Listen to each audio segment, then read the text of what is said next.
More and more research indicates that humans who interact with animals have a greater sense of peace and greater longevity. In addition, there's growing evidence to support that therapeutic nature of horseback riding for individuals with disabilities. We're going to talk more about that on the program today, how horses are making a difference in the lives of scores of young people. New Beginnings Therapeutic Riding, next on Outlook. Stay with us.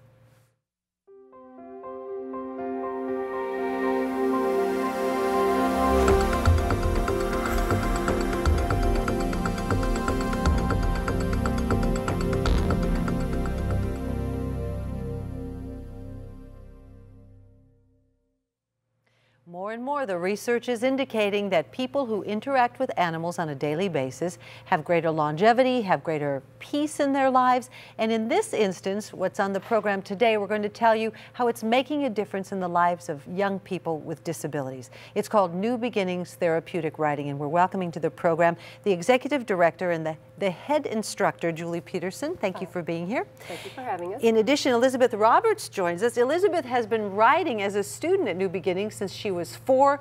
I'm going to tell your age, she's now 16. There'll come a time in your life when you won't want people to know your age. Just saying. In addition, Michelle Weiss joins us. She also works in development at New Beginnings Therapeutic Riding. Let's get a little backstory on this, because you have an affiliation with a veterinarian in your life, so you've been around animals for a long time. At what point did you decide that this might make a difference in some other people's lives? Well, when I was in college, I was reading a book, and in the book, a lady had started a therapeutic riding program at her farm. And I just thought that was a really neat thing to take the passion that I have of horses and incorporating that with individuals with disabilities, because I love people as well.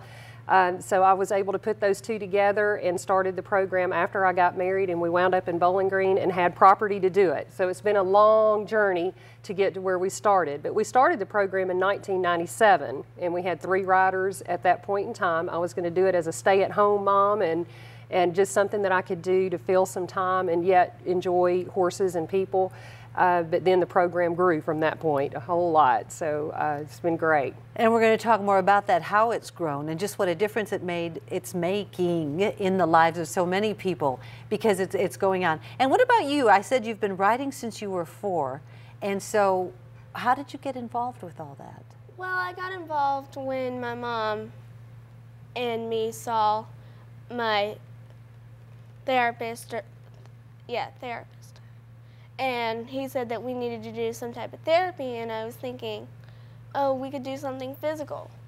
And we saw that there was a horseback riding, so we started that ever since then. Since you were 4. Now you have cerebral palsy? Yes. Okay, and it seems to me that it's a mild form of cerebral palsy, but you normally are in a wheelchair? Yes. Okay, so you can't walk? No. Okay, and so riding, when someone said, how about horseback riding, what did you think? I was thinking, okay, like, because I haven't been around animals that very long, and I was thinking something bigger than me might be a little intimidating. Do you remember that first day when you went out there and you were just this little kid and they put you on a horse? Yeah, people were very, very surprised. I mean, very. Surprised that you got up on there? Or yes. Yeah? But when you just got up there, did you think, I'm going to do this?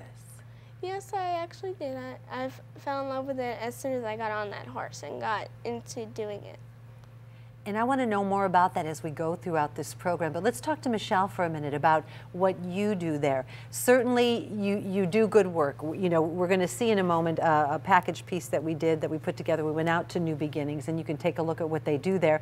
But for you, it's a labor of love. That is correct. It is a labor of love. It's a program that I just fell upon about 3 years ago, and ever since then have been totally involved in it. And some days I wonder what I would do without New Beginnings in my life. And we'll find out what she would do. No, we're not going to find out about that, but we are going to take a look now, if you will, at a piece that we did, some of our people here, our production crews, as part of the Main Street program that we do on a monthly basis here at WKYU PBS, who went out to New Beginnings Therapeutic Riding, and this is what they found. Let's take a look.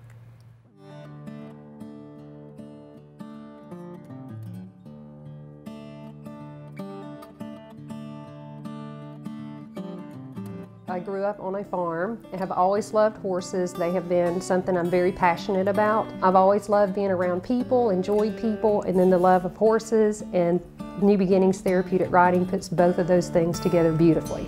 My goal when I began this program was to be an at-home mom, because I had 2 children, and to develop the program to have about 12 students. We started in 1997 with 3 students, and in the last 3 years we've worked with over 100. Okay,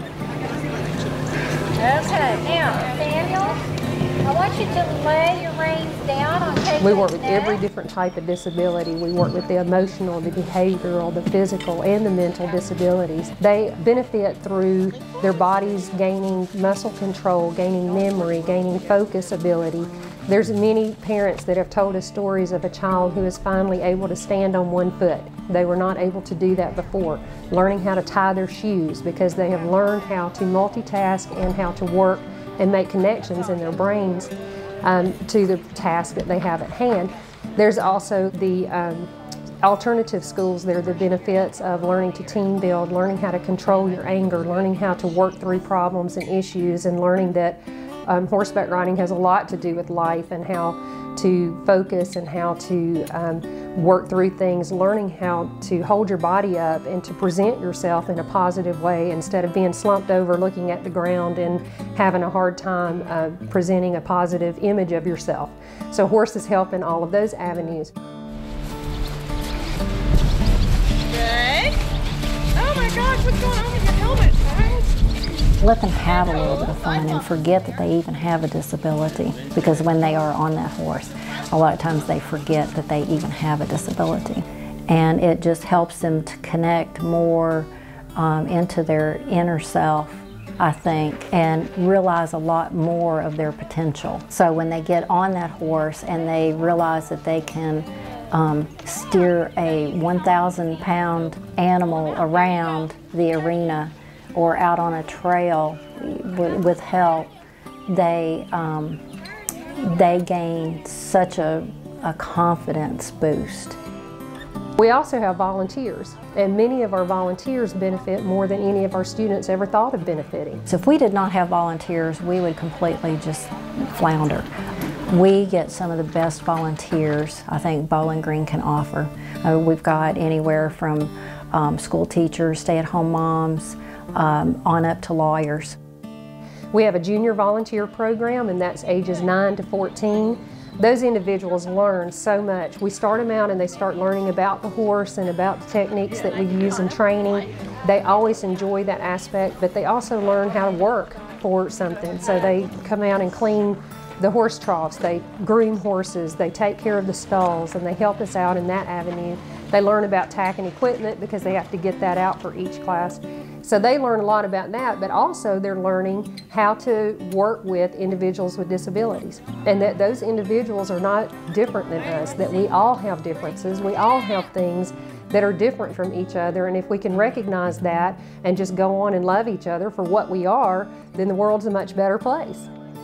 We hear a lot of different things, parents that I just can't believe that he's able to do this.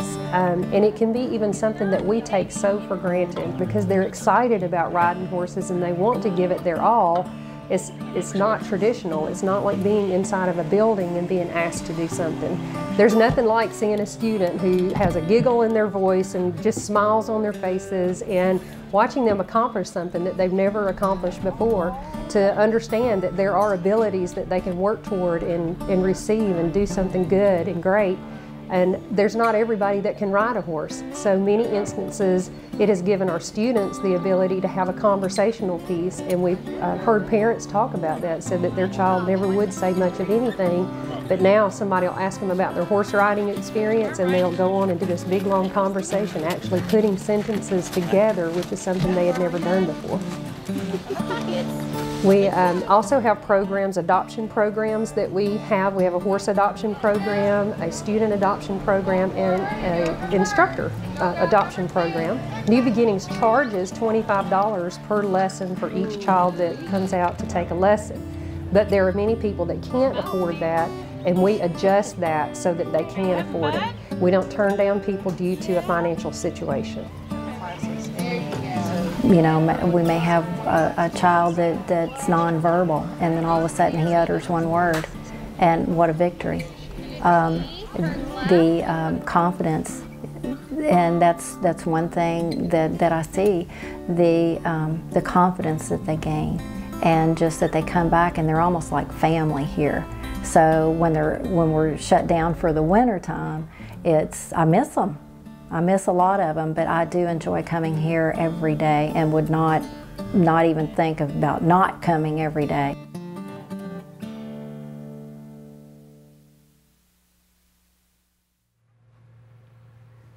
New Beginnings Therapeutic Riding, and a special thanks to the folks of Main Street, Jessica Gibbs, Cheryl Beckley, and David Brinkley for allowing us to use that piece as part of Outlook, because that's what we're talking about today. The therapy, the therapeutic nature of animals, and in particular, horses. Julie Peterson, your hair's a little different, but we saw you in that clip there. And you brought out some beautiful things. You know, if we could just all learn to love each other regardless of what disabilities or what makes us unique that we bring to the table, what a beautiful thing. But in that video piece, you saw children who've probably been in wheelchairs since they were born suddenly feeling the freedom of movement without restraint. That is so important, and it's part of what makes therapeutic riding so beneficial, is the fact that they can have a freedom that they've not had before. The other thing is when they're sitting on top of that horse, they're finally above other people. So think about somebody who's in a wheelchair, usually has to look up to people. So for once, we're all looking up to them. So even that is something that's very mental for any individual who has not been able to stand up and look people eye to eye. Ooh, empowerment. We're going to talk more about that empowerment and about the importance of therapeutic riding when Outlook continues right after this. Stay with us.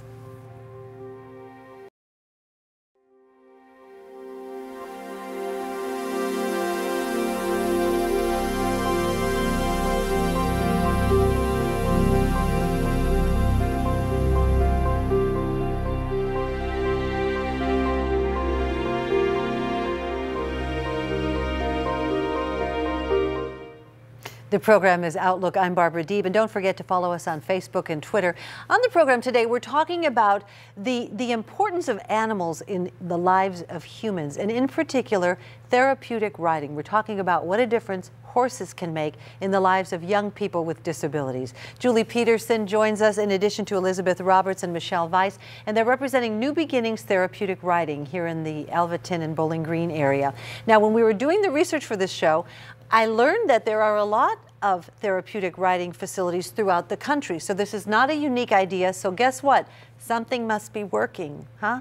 So tell us a little more. In the first segment, you talked about the importance, or for a child who's been in a wheelchair all of their lives to suddenly be placed upon a horse, have that freedom of movement, and as you pointed out so aptly, to finally be above, you know, to be able to look down at someone instead of having to look up at someone all the time. How empowering that must be. It is, and with all the different disabilities that we work with. Which are what? We work with mental, physical, behavioral, and emotional disabilities. We go across the board. We've had individuals who have lost parents that have come out and just trying to deal with grief that we've worked with. We've also worked with alternative schools to help team build and to learn about different things and avenues as far as life goes. Working on the farm, we divide that in 3 groups, and they work equine sciences, so they learn about the horses, but they have to do some farm management work, and then they get to ride. So it's just a very broad area that they learn about in life. So yes, so you rely heavily, and I'm looking at Michelle right now, you rely heavily on volunteers. So, yeah. Yes, because if it wasn't for the volunteers, this program would not be able to move forward. We rely on them in many different ways, and then they bring so many things to us at the same time. So it's a two-way street in regards to them. We just don't know what we would do without them. We have volunteers that are teachers to lawyers to you know, individuals that are just having changes within their lives and they're not really sure which way they want to go. So, you know, they come out and they want to be a part of something. And that's one thing we always say is, you know, we ask our volunteers, just open your heart and be a part of something special. and we think that New Beginnings Therapeutic Riding is very special. Well, now let's talk a little bit about that, because while the program relies heavily on volunteers to be an instructor, that takes certification. They don't just put anybody out there with these children. So that's huge, and that can take years, huh? Yes, it can. We are with PATH International, which is our governing body. It's an organization, and it's international. And our program is an accredited center through that, which means we have met all the requirements, safety requirements, and certification requirements to give this community the best possible program. The instructors do have to go through a process to be certified. We're not just putting people up on horses. This is not just a pony ride. It is a great thing. We go to conferences and we learn more and more every time about different ways to instruct and to reach the different disabilities to make it the best possible therapeutic riding program we can have. Well, now you got to think about the horses. I heard you, Elizabeth, asking about some of the horses that, since you have been doing this since the age of 4 and you're now 16, that's quite a while. So you've been through lots of different horses. You have cerebral palsy. You were born with cerebral palsy, and so you spend most of your life in a wheelchair. So when you get out there and you get on that horse, how good must that feel? It feels really good. Like, I've spent 7 hours a day in a wheelchair, and just to get out of it and be free, it's a feeling that I can't really say with words. It's something that I kind of have to just let go and be free. What an awesome feeling. And do you have a favorite horse? I do, but there's so many horses there that I've grown up with, and I just love them all. Now, what about the horses? You've got to get a particular kind of horse, I would think. Something rather gentle that's not going to decide it's going to have a fit while it's got someone on its back. So how does that work? We have a lot of hours of training in our horses. They have to have a certain personality. They can't be a real excitable horse. And then we spend hours in training. We'll bring out toys. We'll bring out loud noises. We have a wheelchair. We have a walker that we get them adjusted to. We also have a lift system that they have to get used to so that they don't get scared with something moving on top of them. When you're talking about the lift system, in case you're just joining us on this Outlook program, we had a videotape earlier where we went out to New Beginnings Therapeutic Riding, and I guess that's what you're talking about. If someone is in a wheelchair or needs help, the lift would get them onto the back of the horse. But it makes noise. And what you're saying is you have to be careful that the horse doesn't get excited and do something it shouldn't. Right, right. So we have to keep the horses very calm. We also train our volunteers, because not all of our volunteers that come out have horse experience. And we love our volunteers. They're awesome. The program can't work without that. And so we take time to train them. We have strides clinics that we offer on certain Saturdays too, to give them additional education if they want that. And we also offer some riding lessons for our volunteers as well as our students to help them understand more, because the more knowledgeable they are, the more knowledgeable our program can be. We're very excited about any education that we can get, and we want to pass that education on to every person that's working with us and to our students. Well, and of course, and I mean, it just makes for a safer environment. Do you have a particular time that you remember, Elizabeth, on board, I'm going to say on board one of those horses that was really special for you? I guess it was probably the first time that I actually was doing the program, and to just be around all those horses and seeing so many, you know, all the people that would take their time to help us, you know, be better at being who we are and not letting anybody get us down. And so I personally want to thank Julie for, first of all, letting me do this program in the first place. And it is, and so, like I said, you've been riding for almost 12 years, since you were the age of 4. So have you gotten stronger at riding? How have you improved physically through riding? I think I've gotten stronger both physically and mentally, you know, getting to know the parts of the horse and to actually, you know, get stronger in my body, because sometimes my body may be weak and sometimes it'll be strong. It just depends. But I think I get strong both physically and mentally. And the mental part's important, isn't it? Yes. Because it feels good to feel strong in your head, doesn't it? Yes, it does. And do you remember, you know, Julie was talking about it, and when she was saying it in my mind, I was visualizing what that would look like. to be, you know, to be in a wheelchair and having to look up at everybody all the time, and then suddenly, look out, you're up there and you're looking down on people. That must have been a really powerful feeling. It was. It definitely was. One to remember, huh? Mm-hmm. One to remember. Yes. And Michelle, we talk about that empowering feeling and how the program is designed to not only strengthen physically, but also mentally. That and is you see correct. that every day, I'll bet. Yes, yes. And it's not just in children. We see it a lot in adults also.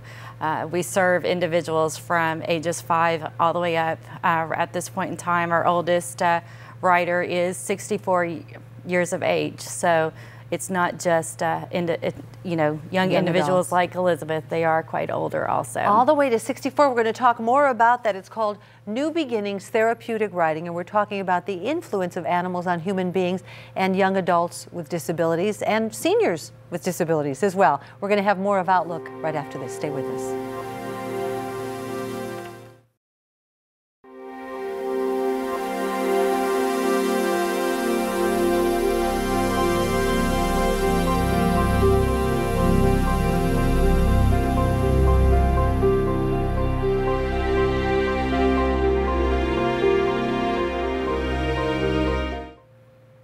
The program is Outlook. I'm Barbara Deeb. A special program today. We're talking about New Beginnings Therapeutic Riding. We started to do research on the fact that animals can make a difference. In many senior facilities throughout the country, they have something called the Eden Project, where they bring animals in for the seniors to work with. In particular today, we're talking about the influence of horses on young adults with disabilities. Welcome back to the program with me, if you will, the Executive Director of New Beginnings Therapeutic Riding, Julie Peterson. In addition, one of its students, Elizabeth Roberts, who's been riding out there for nearly 12 years. She's now 16. She's been riding since she was 4. And Michelle Weiss joins us as well. Before the break, you were saying now it's not just for young adults. Your oldest rider is 64 years old. That is correct. So the bottom line here is the connection between an animal and a human being and what a difference it can make. So therapeutic riding is not just sticking some, like you said, a pony ride. It's not just putting someone on the back of a horse and saying, okay, go have fun. There's really a lot more to it. You deal with individuals who have, like in Elizabeth's case, cerebral palsy. Some just have issues related to emotional issues, grief issues, attention deficit disorder. So how do you then train someone? Now you have certified instructors. Yes. How do you train someone that can run the gamut, if you will? Well, in the therapeutic riding certified instructors, we take them on about 2 years it takes for someone to become certified. They have to be able to ride a certain pattern, and they are judged on that. There's a written test that they have to go through. There's 2 actually. There's a horsemanship written test, and then there's one on disabilities, and then they're also on the accreditation and all the rules and regulations that we have to go by to make sure that things are done safe. Then we have to go to a workshop and experience that hands-on in front of a group of people with horses that we don't know and try to show them our skills there. And then we have a lesson that we have to do. We give a lesson with 2 students that we've never met. We've read on the paper what they are, and then we have to go through that. Everything that you do, you have to pass by 92%. So it's either an A or you fail. And our instructors are great. They're top of the line, they know their stuff, and we constantly communicate together about things that we're learning and ways that we can do things. And like I said, we do attend conferences. We're required to have continuing education, so we try to stay on top of the game. Wow. Did you ever have a moment, you know, if you joined us earlier in the program, we were talking about with Elizabeth about her remembering that very first time that she got up on that horse. But was there ever a time, or do you ever, I mean, I'm sure there are incidents where, I mean, it's still an animal, it's still a horse, where you can't control things and it gets a little scary. Did you ever have one of those times? I don't think I ever did. I think any other time I would, you know, get nervous sometimes because it would be, you know, a little nerve-wracking getting back on the horse after the winter break. But after that, the nerves just go right out the door, and I don't have a nervous of getting scared. Well, except when I'm hopefully not going to fall off the horse. But it's also facing that fear, isn't it? Yes. And so you talked a little bit before about how therapeutic riding has helped you become stronger physically and mentally. And how mentally? How has it made you stronger there? Mentally, like, you know, getting to know the horse, the body parts, and, you know, what makes the horse upset, what makes it happy, and, you know, whether if it's in a good mood, because it almost is like you and the horse are connected to one another. You and the horse are like one. So if the horse realizes that you're happy and you're excited, then it'll be happy and excited and it'll be ready to go, and vice versa. You got that going on. We're just about out of time. It's called New Beginnings Therapeutic Riding, and it's one of many therapeutic riding facilities throughout the country, but it's in our region. So if you're watching this program, it is in these parts. We're going to put up a number at the end of the program where you can get more information. Don't forget, you can follow us on Facebook and Twitter. Then Michelle, at the beginning of the program, you said you need volunteers, and you rely very heavily on volunteers. And so you might be poop scooping, right? The horses? That is correct. But you also can learn a lot. Yes, I'll leave it at that. We're looking for volunteers to help us, whether it's advertising, marketing, in the office, also with the horses and with the riders. So we are totally relying on donations and grants. And so we're always looking for different opportunities to be able to fund the program. Elizabeth made a very good point that, you know, sometimes it can be a little nerve-wracking for them when they have a winter break, because we rely on the weather. And so we do not have an indoor facility, and that is our long-term goal, is to purchase and to build an indoor facility. Well, continued success, and thank you for sharing this story. It's a good story. And Elizabeth, like I said, I might be out of a job. You did a good job. Thank you so much. That's going to wrap it up for this week's edition of Outlook, as we learned more about New Beginnings Therapeutic Riding. Until next time, I'm Barbara Deeb. Thanks for being here.